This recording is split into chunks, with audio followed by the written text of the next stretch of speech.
I'm ready to share whenever, but I just, Okay, yeah. Okay, good. All right. Well, Kirby, welcome back. And show us the draft language to H-134. And if you want to share your screen and put that up on the screen. We've also got it. Do we have it?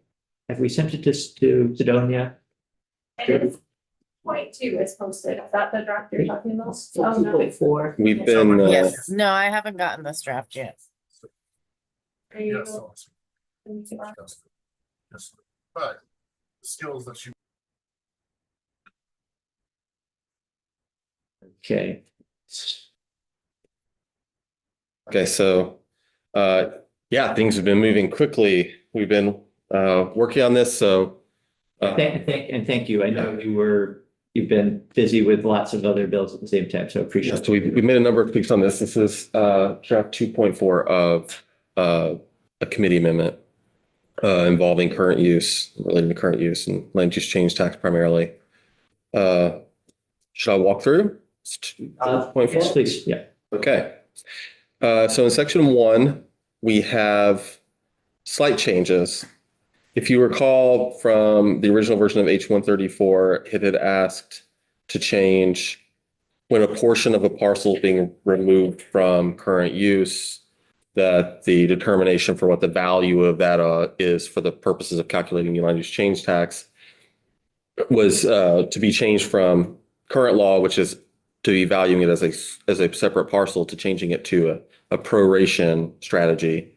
And the reason for that change was administrative. It doesn't require the lister to be involved.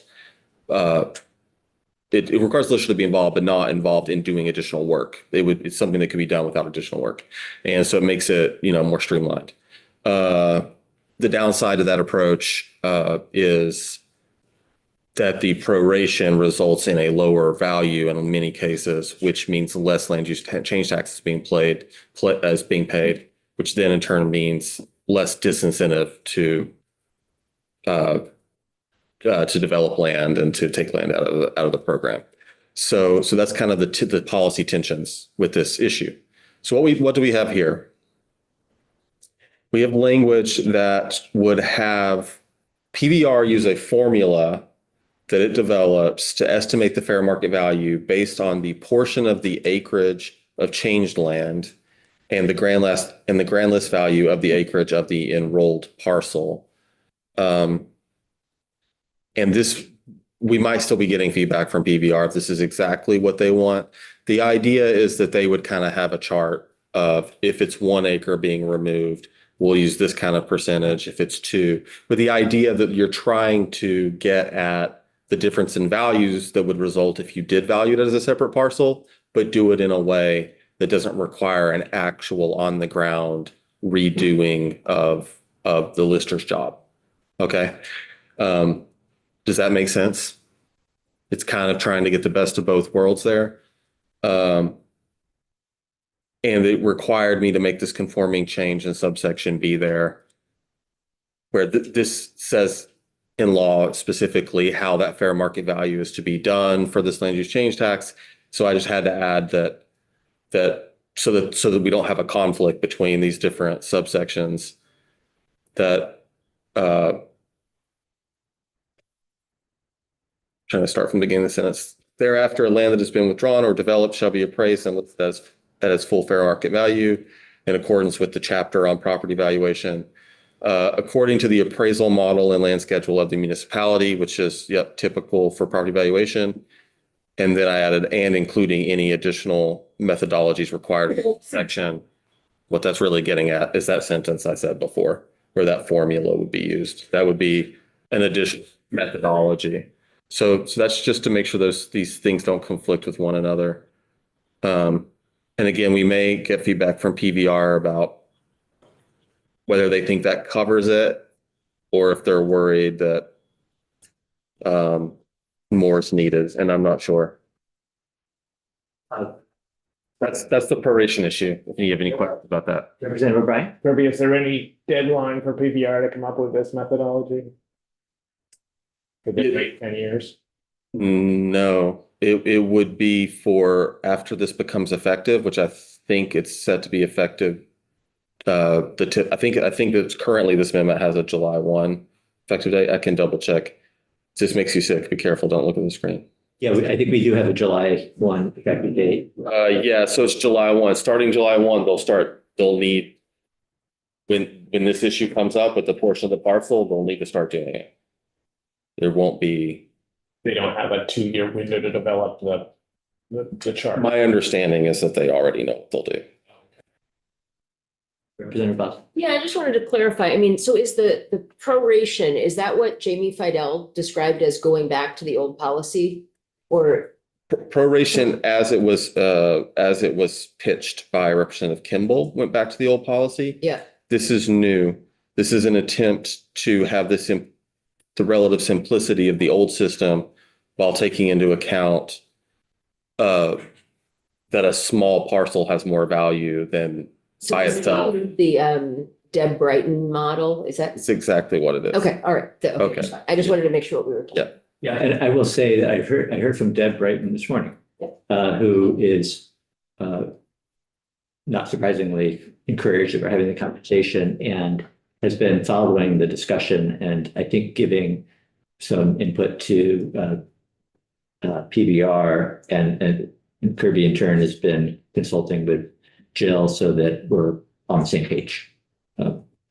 Just in terms of getting the language right. And it's not, and I think the thing here that probably is obvious is we're not getting into what any of the numbers are here. We're not trying to say this is how you do it, but we're asking the tax department to, use their expertise to come up with the best approach.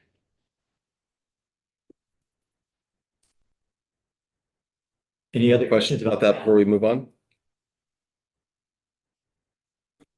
Okay, that brings us to subsection G of the land use change tax section. We have the subsection G is about abatement. We talked about abatement. I won't go through all of what abatement means. We had talked about yesterday one single way to get abatement for people who are removing portions of a parcel to develop housing. And then the committee asked me to develop something based on two different prongs, two different avenues. One that's inside the tier 1A and the 1B areas, and then one that's outside. So you'll see here, we start with what's for the outside. It's the more complicated one, more parts to it. Draw your attention. We were talking about a half mile at one point as being something that's removed here. In this draft, it is outside, inside. And if you're wondering what would happen if a property or the land itself that's being withdrawn has the boundary of one of these areas go through it, I would read this because it says for land developed outside the boundary, if it's both inside and outside, I would say they both apply. And since they overlap, that's not a problem. Since the requirements overlap, I would just say if it's on the boundary, you're going to have to follow the stricter requirements is my reading of this. It's obvious, it's possible that PBR makes a different interpretation, but I think that that's most likely how that would be interpreted. Kirby, I just want to pause here to say, I know a couple of folks had indicated earlier they need to leave right at 12 or maybe a few minutes before 12. So You mean to go fast? no, I don't want you to go fast. I just we will probably have you scheduled for this afternoon. So we'll pick up, where we leave off. I think the whole committee should be here for the walkthrough. So Okay. whenever folks need to go, don't hesitate. Okay. So for land outside.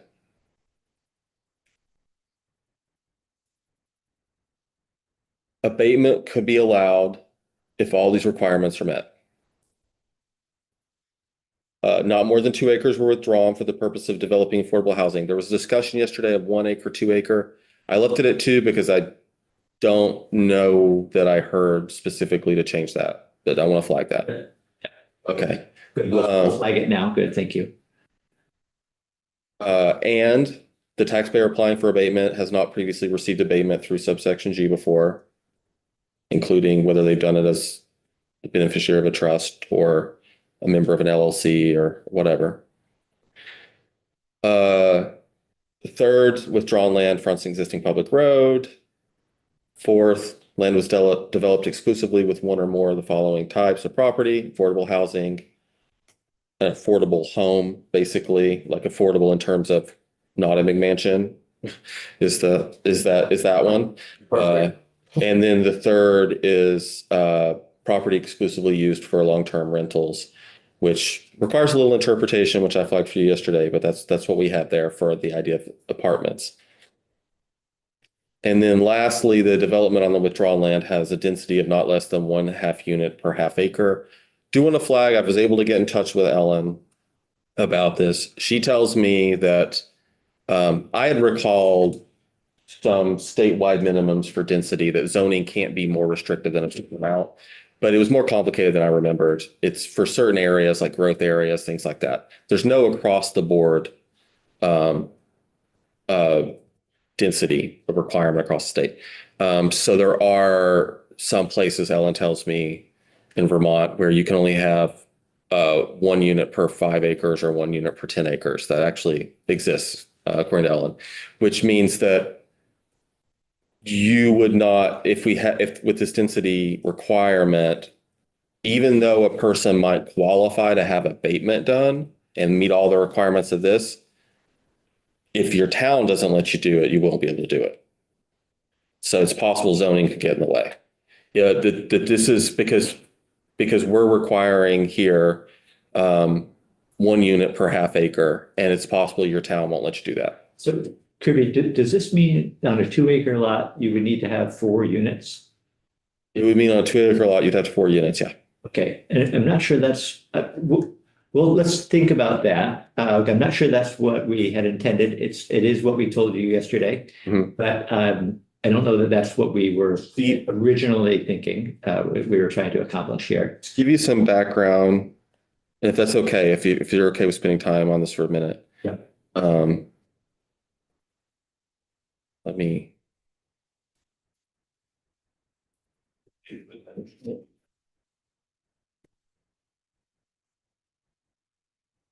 And we'll get Kirby to respond to that question, then we'll stop. So we'll pick it up afterwards. Yeah, thank you. Thanks.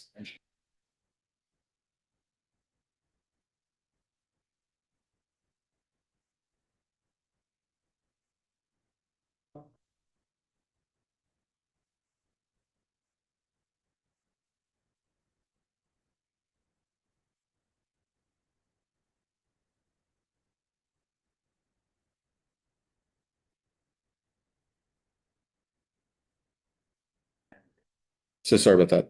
Okay, so for instance, in designated new town centers, neighborhood development areas, and growth centers, the state says 4 units per acre. You have to have that, at least that kind of density. This is, what this is requiring is 2 per acre. Yeah. And then areas with sewer and water at the statewide need to be 5 per acre. Okay, So that gives you some idea. okay. Within these tiers, Hmm? within the tiers, or Within designated new town centers, neighborhood development areas, and growth centers, it's 4 per acre. And then areas that have sewer and water already there, 5 per acre is what the state law says around that. But then outside those things, there's places that don't have zoning. There's places that, like I said before, that have zoning that requires 1 unit per 10 acres. Okay, I think we're going to stop there. We may be having a technical issue, so we're at 12. We can talk, individually offline, just about this. I think maybe a question on that. We're back here at 1? Yes. I assume. Back at 1, we actually have a witness scheduled for 1. The RPC somebody representing the RPC that's coming in at one to help, us think through this. And then we'll pick this bill back up. Where did you hear that you couldn't hear? Sidonia, you never stopped hearing anything? No, I can hear. But she's on Zoom. And Jill will be watching on YouTube. Okay. All right, well, we're gonna go offline and solve this problem. Hold on.